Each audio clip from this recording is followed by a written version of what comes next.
right. Good morning, everybody.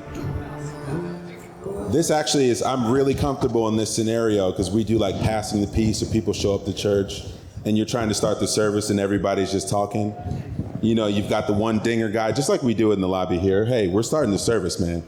So the music starts playing, we keep the door open and we get the worshiping. So I really appreciate you guys settling in. My name is Dante Cook. I'm the head of business for Swan Bitcoin. But one of the things that I also am, and what we're all called to do, is be servants. And so I'm an elder and a pastor at a church in downtown Indianapolis. We live in downtown Indianapolis. I have 4 kids. And so we're living, serving, working in that context every single day. I love Bitcoin, but I love God even more. And I think my desire is that we would all learn to worship the Creator more so than the created thing, lest we fall into that trap. There's a lot of parallels and similarities between what I think Bitcoin leads us to, and hopefully that's objective truth. But we want to deal into some practicalities of how does Bitcoin have a role to play in the church? What are some of the challenges that the church is currently facing? And so right now we have a panel here. And I think for me, in my seat, I literally help companies and corporations think about adding Bitcoin onto a balance sheet as a reserve asset within some sort of portfolio. And even me, you know, I lead and run the finance committee for our church. And what does that look like of how do we introduce this to churches? What are some of the common pitfalls and questions that you may run into when you bring it to your pastor, maybe at a smaller church, or a finance director, maybe at a larger church, that you'll run into, and how do we introduce this concept of Bitcoin thoughtfully? So I think we've got a great panel here. If everyone wanted to maybe introduce themselves really quickly, and then we'll get right into it. Hi, my name is Adam Moore. I'm a ruling elder at a PCA church in southern New Jersey, right outside of Philadelphia. I'm also known as Hoddleberry on Twitter. You Eagles? Of course. Oh man, shout out. I'm a 4-for-4 guy. Eagles, Phillies, Sixers, Flyers. I know, it's been a bad year. We've got a Houston Astros guy right in the front. We've lost a Major League Soccer, baseball, and football all in one year. Sixers just went down too. We're glad, because if they would have got to the finals and they would have lost, that would have been more heartbreaking than anything. Yeah. So, empathy. Thank you. My name is Tim Fox. I'm the pastor of Christ the King Presbyterian Church in Austin. Never really been into sports, but I did do the Geography Bowl in high school.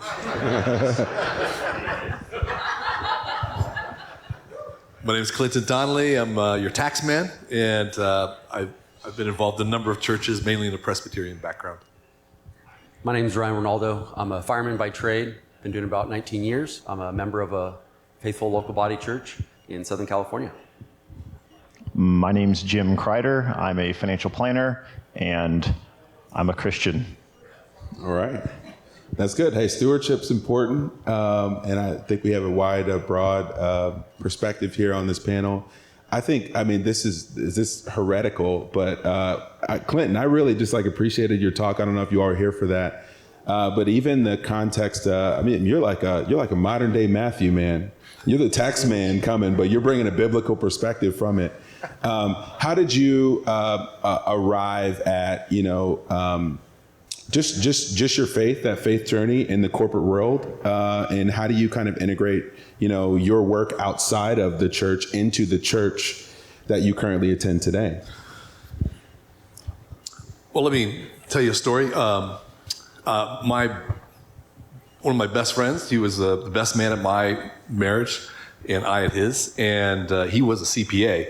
When I first met him, I hit him with all these. I was not a CPA.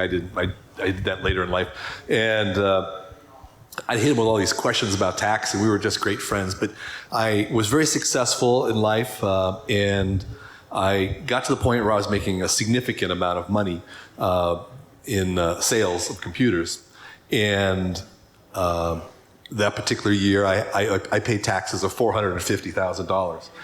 And he was my accountant, and I was at his house talking to him, and another friend of ours came over from our church, and he was a janitor at a local school. And of course, when you're sitting with a CPA, taxes come up.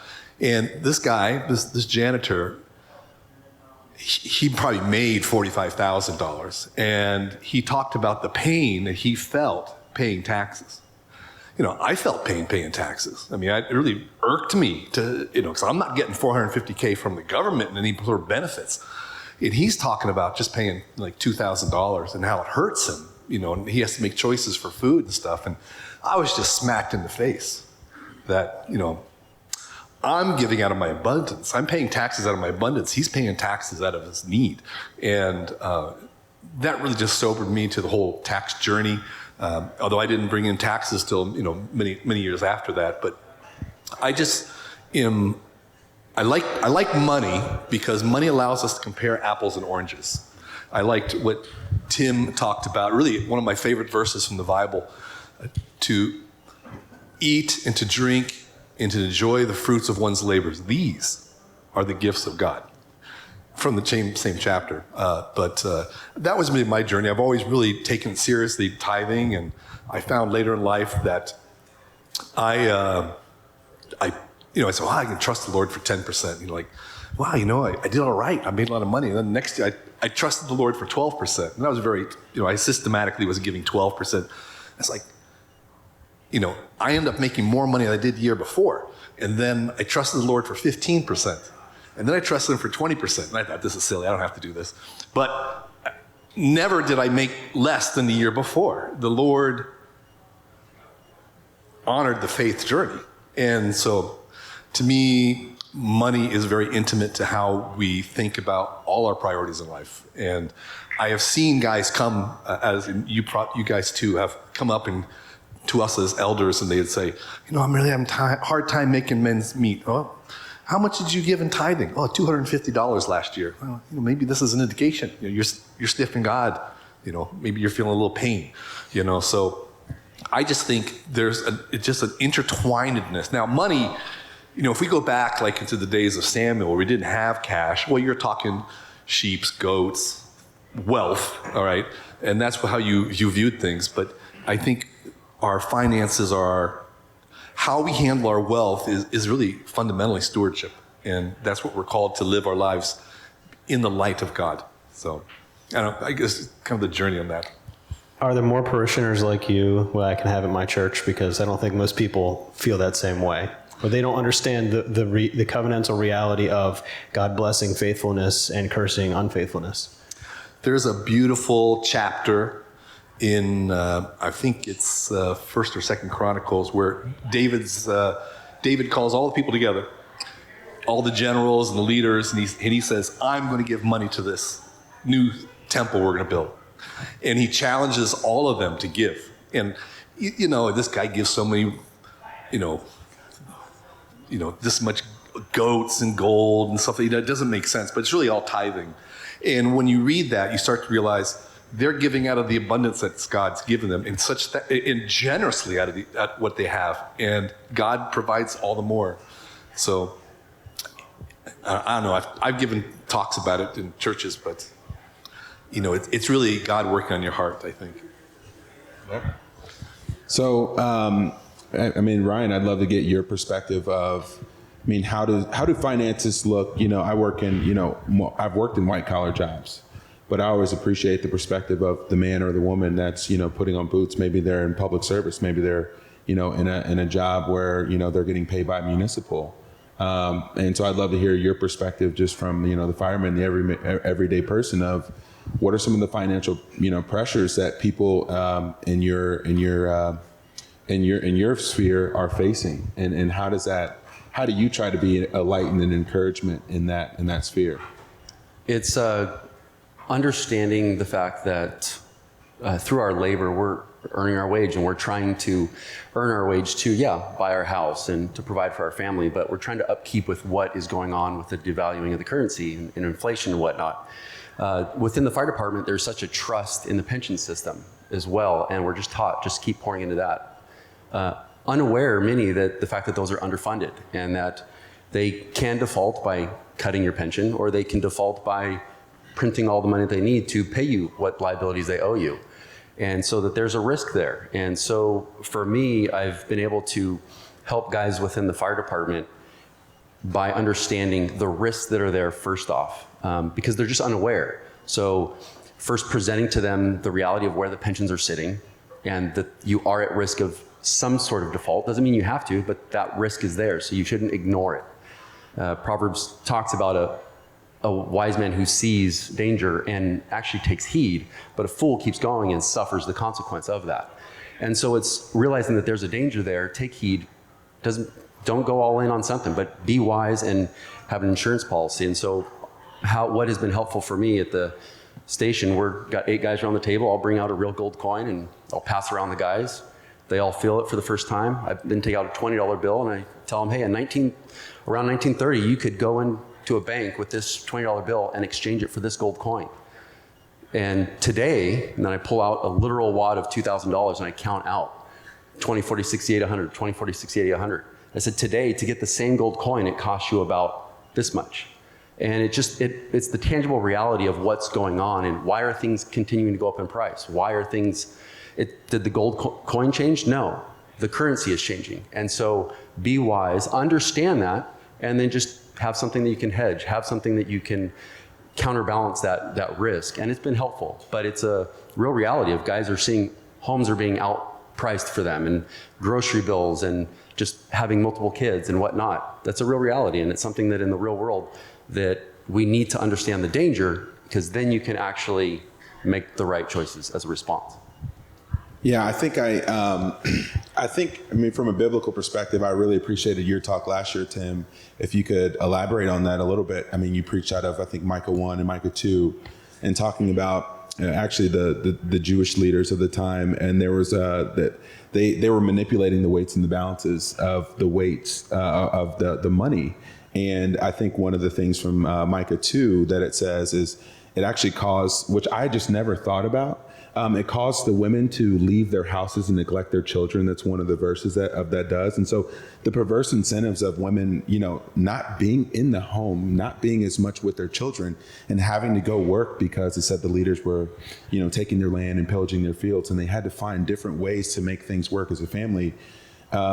What are some of the things that you see and some of the dangers of the manipulation of money and how it potentially erodes not just, just the moral fabric in society?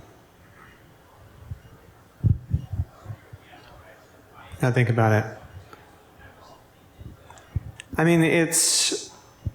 wrestle with all this stuff about Bitcoin and the church because we all would love it if our churches were like, yeah, we're putting this on the balance sheet.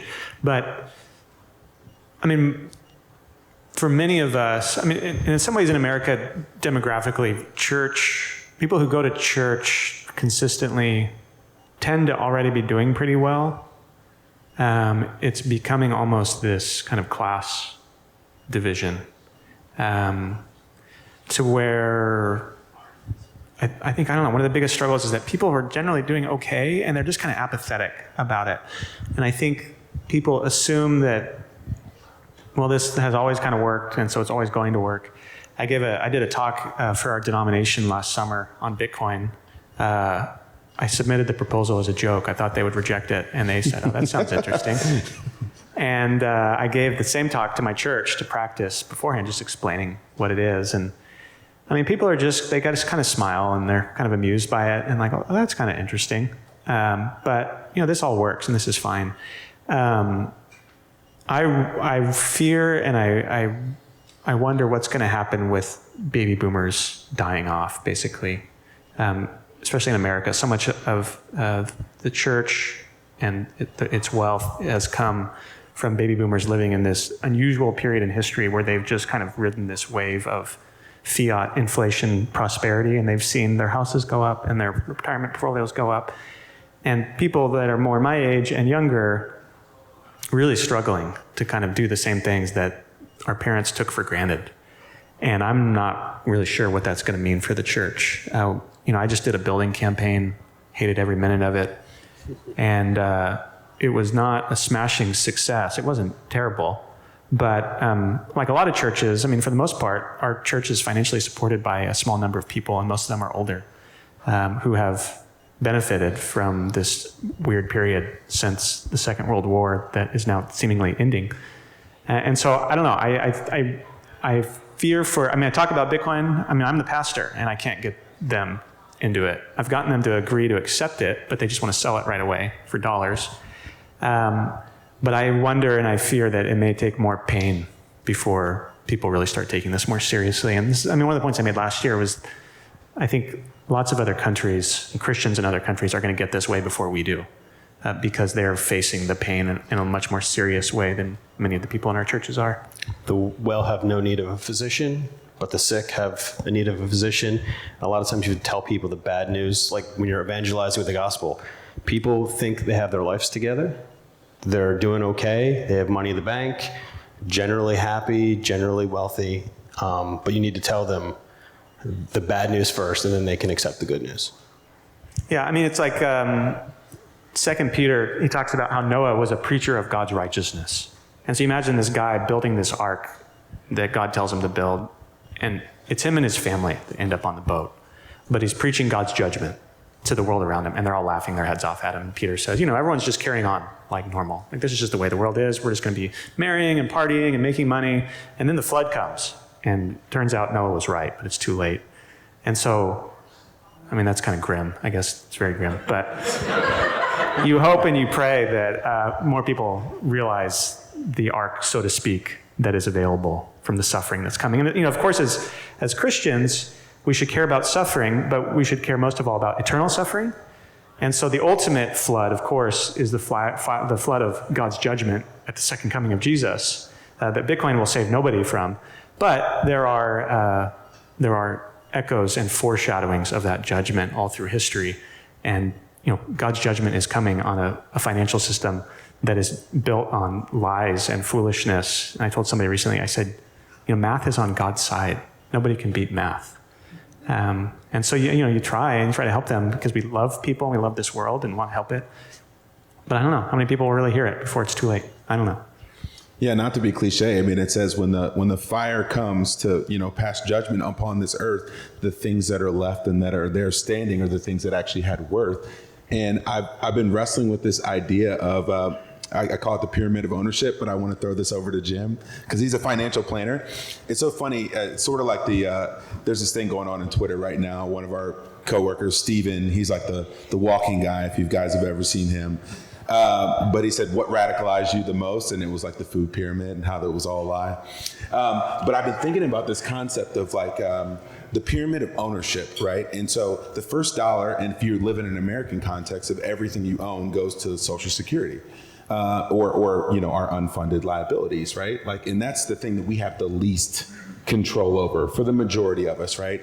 And then it goes to 401k and retirement, which, by the way, God said your life is a vapor. You're here from one second, gone another. You can't actually get that wealth until you're 59 and a half. Oh, and by the way, if you want to, take an early withdrawal, there's a 10% penalty plus whatever your tax bracket is that year. And then you go to different things like stocks, okay? Like we can just issue more shares of stocks. You're like not in control of, the enterprise value of this company or the value that it produces. And then we say, oh, then you should invest in an emergency savings. But if anybody's kept an emergency savings up to date, they know that the money that you need to make it 3 months or 6 months is just going up every single year. So you end up putting more money into your emergency savings.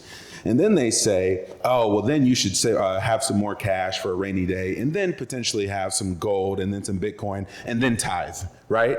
When God is trying to give us an upside down pyramid of saying, like Luke chapter 10, I forget who preached on that yesterday, the dishonest manager, like the wealth that you store up in heaven, God says that you actually have true ownership of those things.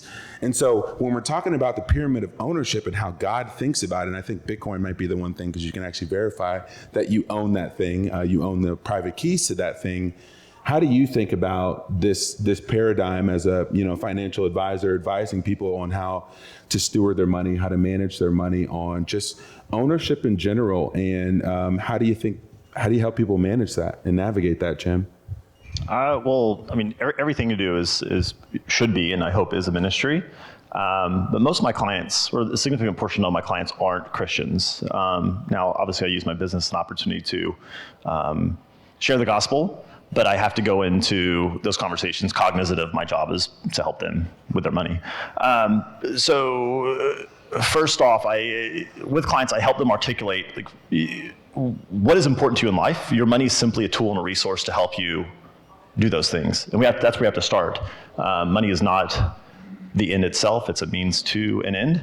And how do we make sure that we use your money in the most efficient and effective manner for that purpose? So we have to start there. And that's I've worked with probably about 40,000 families over the years with their money, and most people, even the people who are super wealthy, end up being miserable because their money was used in towards things that weren't actually valuable to them. I've talked to countless people who break down in tears in my office because they're older and their kids are grown, and they realize through me prodding them that, man, they've saved up wealth when the whole purpose of that wealth was to create moments and memories with their kids. And now their kids are out of the house, and I asked them, well, gosh, how was it? You said you wanted all this so you could have time with their kids, they could have a good childhood. How was that? It's like, I don't know. I was too busy working. And that's where we have to start off. Like, my clients are usually younger, and I did that on purpose so we can capture them younger and earlier on and help them, again, be articulate about like what is valuable to you. And then how can we align your resources to serve that purpose? Now, obviously, as a Christian, that's different. Like, there's obviously a good message of like, use your money for what's important to you, but ultimately, like, if you're a Christian, like, what I have is not my own. Like, I'm a slave to God, I'm a slave to righteousness, and what I have is a tool for the kingdom of God. So using your resources for that purpose ultimately is what it comes down to. And that should,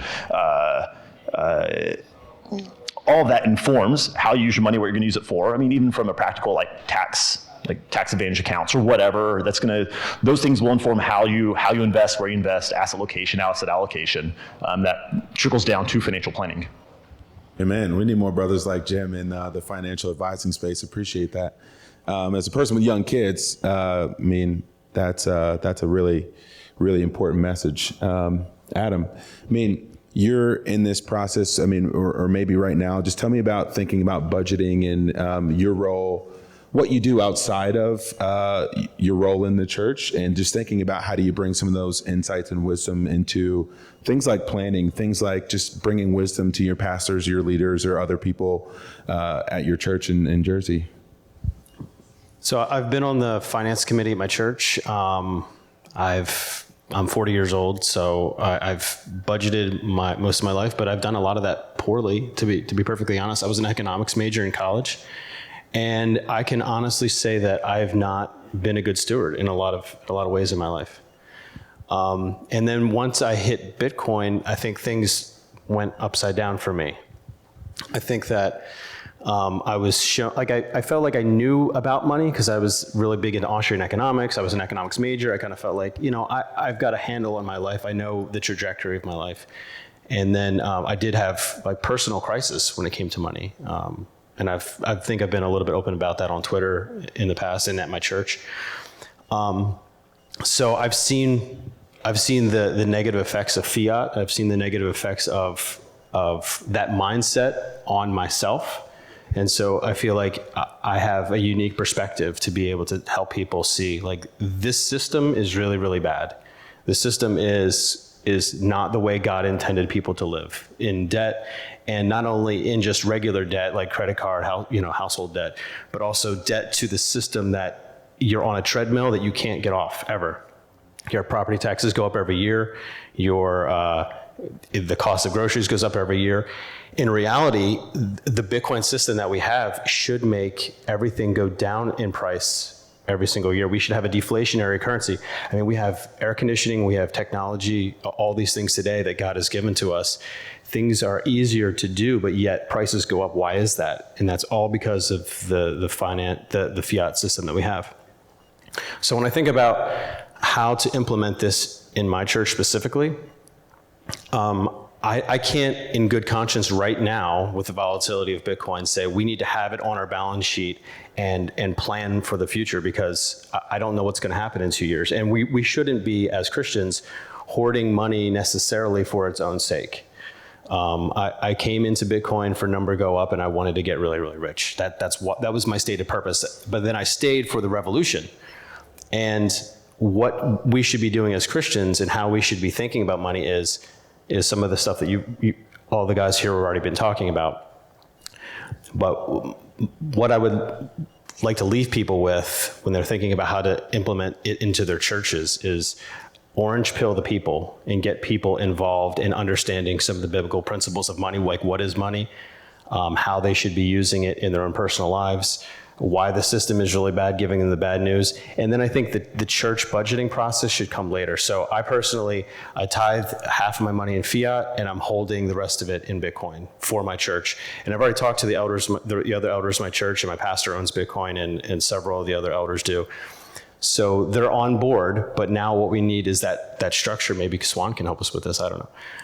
I do this. Yeah, we could do that. But in my opinion, we need to orange pill the people first, get them on board, and then institutionally as a church, implement it after the people are on board with it. Because you're going to be fighting an uphill battle, like you were saying. Like, you're the pastor, you're the one leading the charge, and you can't even get people, like, as soon as they give it, they want to sell it because they want to use it right now. In some senses, that's good. Like, money given to the church should be used for the ministry of the church. Like, we're not just sitting on it for the sake of sitting on it. But there should be some long-term thinking. And I think a lot of people in churches and in the Bitcoin space need to think about, like, what is a protocol? How much should we be saving as a church? Is it 5%? Is it 10%? Should we like be Bitcoin first and accepting Bitcoin and then like fiat later? So I don't have all the answers, but those are the types of things that I've been thinking about and talking about with people in my church. And that's going to vary between church to church, because the average church is, just a few hundred people, versus you have some large churches that are sitting on thousands of people, and they're going to have a different budget. They're going to have more of a long-term basket that's going to be sitting there because of how much they're sitting on.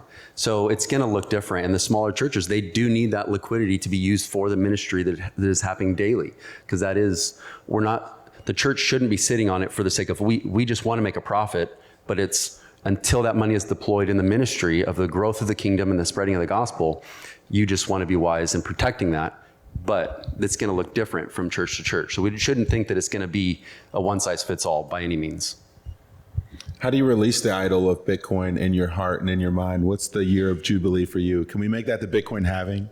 Every fourth year when Bitcoin just plummets in price, we just come in and we release all of our debts and all of our affection towards it.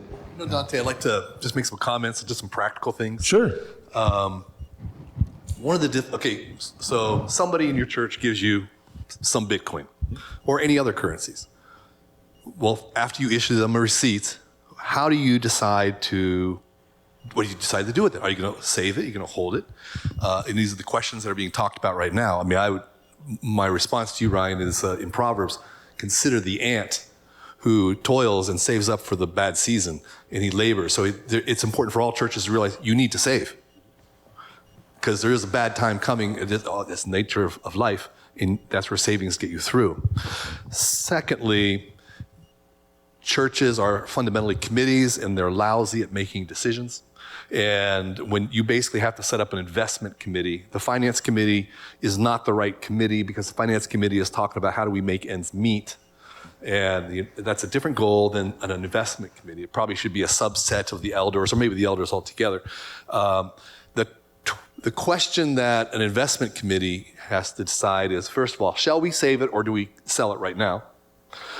And if we don't sell it right now, when do we sell? What are the criteria by which you make the decision? So, like the last run-up, if you have 3 elders on the investment committee and one of them said, let's sell at 60, and the other 2 said, let's sell at 80. Everybody's going to be mad at the 2 guys at 80 because you never sold. All right. So, that's not good either. So, so that's a very problematic thing for churches. I mean, it's emotionally, and you need to think about it, anticipate it, and it's a group decision. Everybody's on board at the elder level. You don't necessarily need to disclose the holdings, I think, to the congregation, just merely the net value at the end of the year, and that you are saving, that you are being responsible. Now, let's look at something else practical. You now decide you're going to sell this Bitcoin because you want cash to, you name the purpose. What are you going to do? How are you going to do that?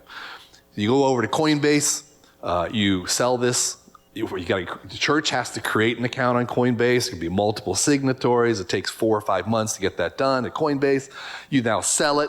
Now you have cash, and from cash you transfer it over to your local bank account where your church operates. That local bank says, whoa, we're getting a transfer in from a crypto agency. This is a high-risk transaction. They have anti-money laundering obligations. You, as a church, stand a significant risk of having your entire bank account closed. I mean, I had a client who had $5 million at Citibank, we're not talking a small bank here, and he took $1 million cashed out at Coinbase and transferred it to a Citibank account. Citibank, on average, a bank takes about 6 hours to evaluate a crypto transfer in. Citibank, because they're kind of anti-crypto, that's not their risk appetite, they closed his entire bank account and mailed him a check for $5 million that was in his account. I mean, how would you like to be waiting for that to come in the mail? In the U.S. mail. So you really need, so if a bank closes down the church's account, you're talking about a world of hurt. I mean, you're talking months before you get another one. And who's going to pay the bills? How are you going to get the electricity? Who's going to pay the pastor?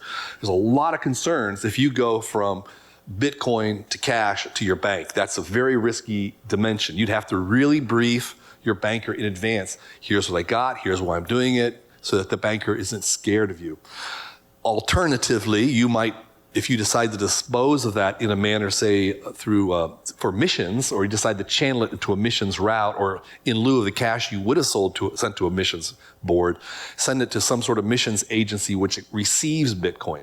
So now I'm not having to engage banks. There's no AML things I have to worry about so much, or using a Lightning coin transaction. I mentioned anti-money laundering. It's all important for you to know that there's two sides to anti-money laundering. The second one is terrorism financing. Anti-money laundering is dirty money you do things to it to make it look clean. Terrorism financing is clean money that is sent to terrorists. The primary vehicle is through charitable organizations. People send money to, help the children of Damascus, and it goes right to a terrorist fund. Now, we all think of terrorists as being Muslim, but, they think of it as charities. That includes every church in the United States. I mean, even the FBI considers, many churches domestic terrorist organizations. So we have to be very, very sensitive to, you're not, as a church, just a pristine, simple organization. Everybody loves you and you're cuddly and we want to pet you and help you out. No, you're a scary thing to a bank and to any financial institution. So you gotta be very careful about how you dispose of those funds. I would recommend you try to keep it unload it in a Bitcoin fashion to somebody else. It's kind of like a hot potato from an anti-money laundering point of view. Really practical tip from a tax CPA, that perspective that you have. One of the rules that they're working on that's been submitted to the accounting board, FASB, right? One of the issues with Bitcoin today is that you can only write down an impairment loss on it as an indefinite intangible asset. And you cannot write up the value of Bitcoin if it increases on your balance sheet. So what would you say to a church, and also thinking about preparing for a bear market, right? This holding that you have maybe being marked down by a significant portion on your balance sheet, and how you would have that conversation as well. Most churches don't have to comply with FASB rules. So it's more of a cash accounting. So you're basically going to have, at the end of the year, you have your income and expense sheet, which you show the congregation, and then you're going to footnote it that you have savings at the end of the year, or whatever the current value at the end of the year was. That's how I would do the reporting. Okay. Jim, any thoughts, questions? I mean, we've got about 7 minutes here. Anything that you want to leave with people on thinking about how they thoughtfully, give and, plan financially to become good stewards of the capital, and how they invest in their local church? I think what hopefully will become more prominent for believers in giving in a very practical stance would be to utilize a donor advised fund, or a DAF, which I would love to see Swan roll out with a donor advised fund. So hypothetically, let's say this next bull run, Bitcoin goes to 100,000 and you own one Bitcoin, you bought it 20,000. Well, instead of selling that Bitcoin to then free up cash to give to your church, you can go ahead and, most churches won't accept Bitcoin directly, but you can give that Bitcoin to Fidelity Charitable or another donor advised fund that will receive that Bitcoin, and they can sell it, and they won't have to realize that capital gain as a charitable organization. And you can take the cash that you were going to give to the church, and you can then use that to buy new Bitcoin, step up your cost basis, and rinse and repeat. So I think that can be a way for using a donor advised fund. The Bitcoin won't be on the church's balance sheet. It'll be on the firm's balance sheet, like Fidelity or something.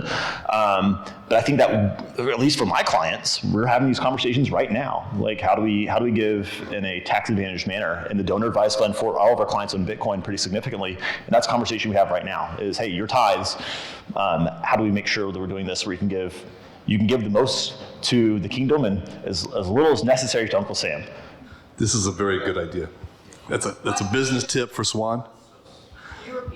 It's a donor advised fund, which means that you give money to a charity.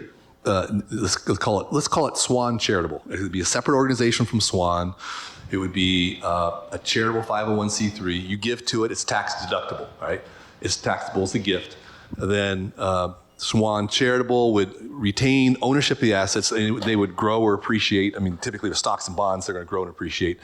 But however Swan Charitable chooses to invest the investment, but then on your account that you would have, let's say you gave $50,000, you have $50,000 on your personal account. You would then contact Swan and say, Swan Charitable, and you'd say, I'd like to give $10,000 to Tim's church. And they go, okay, well, let's find, is he a 501c3? Yes, Lord. They check him out, they do an AML check on him in his church, and then Swan actually sends the money to the church. So the gift to the church comes from Swan Charitable, all right? So, and when it comes from Swan Charitable, it comes in the form of cash, which is good from an anti-money laundering point of view, at least it's clean. And Swan already has the infrastructure to handle the Bitcoin to dollar conversion, and you get the write-off of a gift to Swan. So whether you're buying into it at a certain price or transferring into it, you lock in the tax benefits of a charitable gift. This is what Schwab does. There's Schwab Charitable. Fidelity has Fidelity Charitable. These are enormous giving institutions. And you just go online, you say, I want to give to this charity, and it's done automatically. It's a very nice way to give in a deferred manner. Like you were discussing the problem. I have the coins, but I'm not going to give them now. All right, I've done the tithe, if I will, but you're doing the custody, and you're going to give it later. Well, you could also just give it straight to,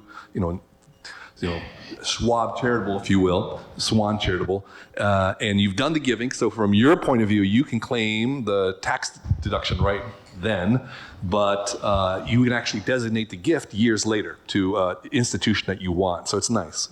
Can I ask a question about that, just for my own personal edification? The reason why I'm holding it is because I'm expecting a big run up in the next year, 18 months. So I want to give when the value of that money is really high. Is that, like, how would that work if I gave to Swan Charitable now, and then, the price goes up even though they're holding the coins? The gift occurs at the date that you gift it. So if you give it now, you get, you get to write it off at the fair market value on the day you make the gift. So right now it's $28,000.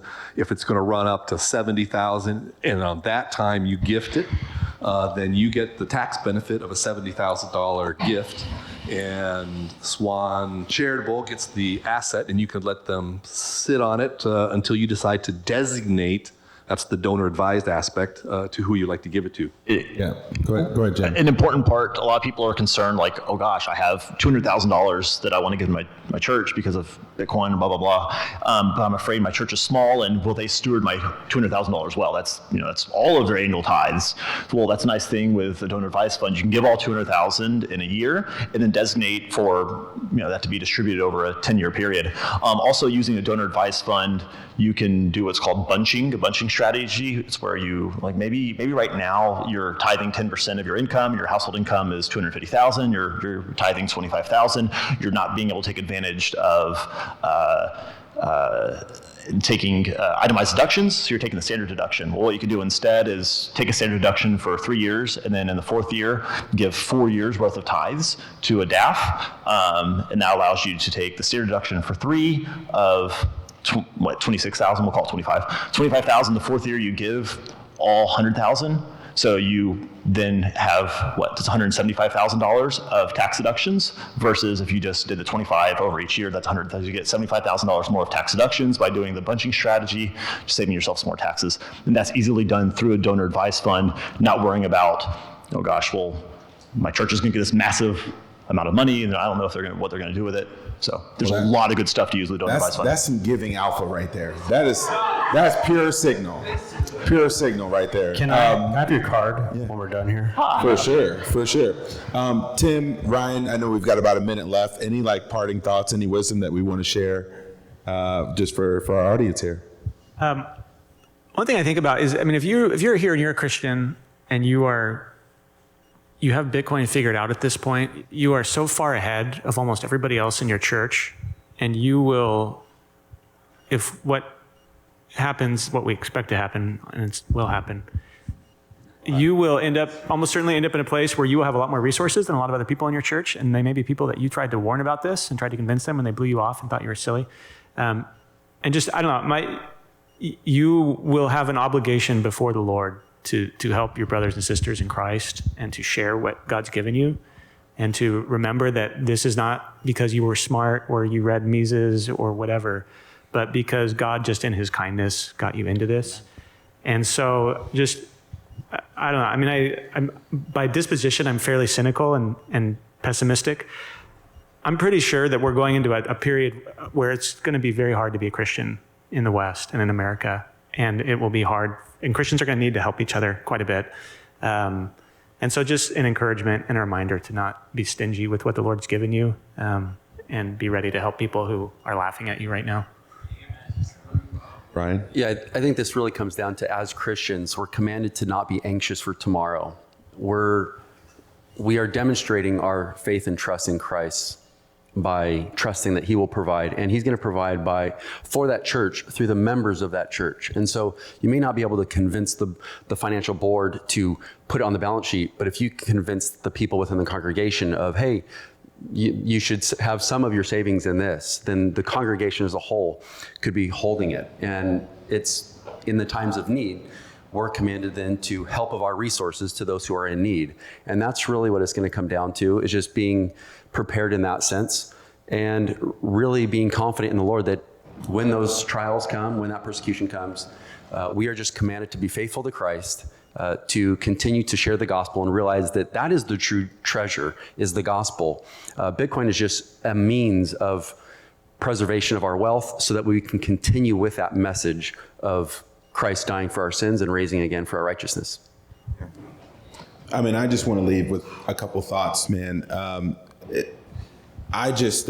want to just encourage one another to, encourage one another, spur one another on to faith and good works. And I just want to say, as convicted and as passionate as we are about going down the Bitcoin rabbit hole, let's just be equally, and more so committed to learning the word, falling in love with God's word, and, the original white paper.